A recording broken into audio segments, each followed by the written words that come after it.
हाथ ठेला कर्मियों द्वारा जोधपुर शहर के विभिन्न स्थानों पर लगातार हो रहे अतिक्रमण की शिकायतों के बाद अपना पक्ष रखने के लिए हाथ ठेला केबिन फुटपाथ संयुक्त मजदूर वेलफेयर एवं विकास समिति जोधपुर फुटपाथ ठेला एवं खाद्य सामग्री स्वरोजगारी यूनियन जोधपुर फुटपाथ केबिन संचालन यूनियन जोधपुर के संयुक्त तत्वाधान में प्रेस वार्ता का आयोजन किया गया। प्रेस वार्ता में बताया गया कि प्रेस वार्ता का मुख्य उद्देश्य 10 अप्रैल को जोधपुर में होने वाले स्ट्रीट वेंडर्स सेमिनार पर चर्चा करना और स्ट्रीट वेंडर्स एक्ट 2014 के अनुसार सभी स्ट्रीट वेंडर्स को अपने अधिकारों व हित के लिए जागरूक करना जैसे विषय पर चर्चा करना है। उन्होंने बताया कि जैसे जैसे शहर का विस्तार हो रहा है उसी अनुपात में हाथ ठेलों की संख्या भी बढ़ रही है, लेकिन फिर भी बार बार अतिक्रमण का आरोप लगता है, जबकि यूनियन द्वारा सभी ठेलों को व्यवस्थित रूप से खड़ा किया जाता है। कि केंद्र सरकार ने स्ट्रीट वेंडर एक्ट 2014 एक्ट लागू किया 2014 में।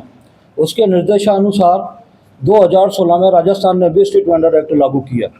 उस समय कुछ स्थानों पर तो टीवीसी कमेटी का गठन उसमें एक था करने का, जोधपुर में भी हुआ 2016 में, जिसका कार्यकाल 3 वर्ष था।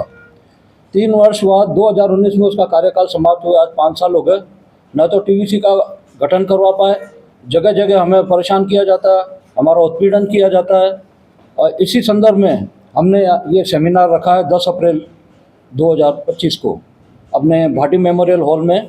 हमारा मेन उद्देश्य यही है कि हमारे जो वेंडर एक्ट लागू करवाना है प्रशासन से, और निवेदन यही था कि इस एक्ट के तहत जोधपुर में कोई काम नहीं हुए, निगम को सर्वे करवाने थे। 2016 में जो सर्वे करा है 6235 मेंबर्स के हमारे, वो सर्वे कार्ड भी हमारे आई कार्ड उनके पास पड़े हुए हैं, वो अभी तक हमें अवेलेबल नहीं करा पाए हैं।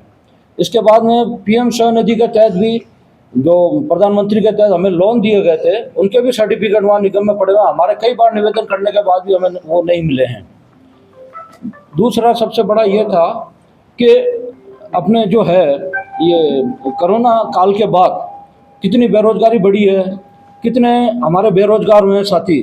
तो पीएम स्वनिधि से हमें थोड़ा बहुत सपोर्ट मिला, उसके तहत हमने अपने थोड़े बहुत हम स्टेबल हुए हैं, थोड़ा बहुत कारोबार कर रहे हैं।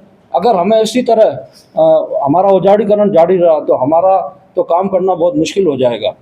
इसलिए आप महोदय जी से निवेदन है कि हमारी आवाज़ आप प्रशासन तक पहुँचाएँ। दूसरा था कि स्ट्रीट वेंडर्स ये जब कई बार ऐसा ये प्रशासन द्वारा सुनाई देता है कि आप बहुत बढ़ गए।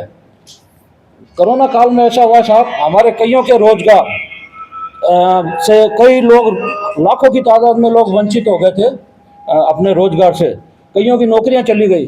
तो सबसे अच्छा माध्यम और सस्ता एक यही साधन होता है कि आखिर में आगे परेशान होकर आदमी ठेला ही चलाता है।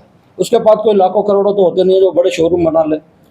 तो जब हमारे से ये सवाल पूछा जाता है कि आप बढ़ कैसे गए, तो कोरोना काल के बाद आप स्वयं इस बात के साक्षी हैं कि कोरोना काल के बाद बेरोजगारों की संख्या बढ़ी है। तो एक कार्य करने का सबसे सुंदर माध्यम यही है। तो उसके साथ साथ मैं निवेदन ये करना चाहूँगा, हमारी संख्या जब बढ़ी है तो साथ साथ शहर का भी विस्तार हुआ है। पहले जो शहर अपने 4-5 किलोमीटर की परिधि में था, आज ये शहर अपने 15 से 20 किलोमीटर की परिधि में है। तो नेचुरली अगर बड़े हैं तो शहर भी बड़ा है। प्रशासन को ये चाहिए, पुलिस प्रशासन को ये चाहिए कि जैसे शहर बड़ा है तो व्यवस्थाएं भी उनको उस हिसाब से करनी चाहिए और व्यवस्थित। और हमारे जो हैं, हमने बार बार निवेदन करते हैं कि हमारी पहचान कराई जाए निगम द्वारा। आप हमारा परिचय पत्र बनाएं, आप हमारी पहचान करें, इससे आपको भी ये मालूम चल जाएगा, लीगल और अनलीगल का भी मालूम चल जाएगा आपको, कौन वास्तविक है, कौन न्यूसेंस फैलाता है या कोई क्या करता है।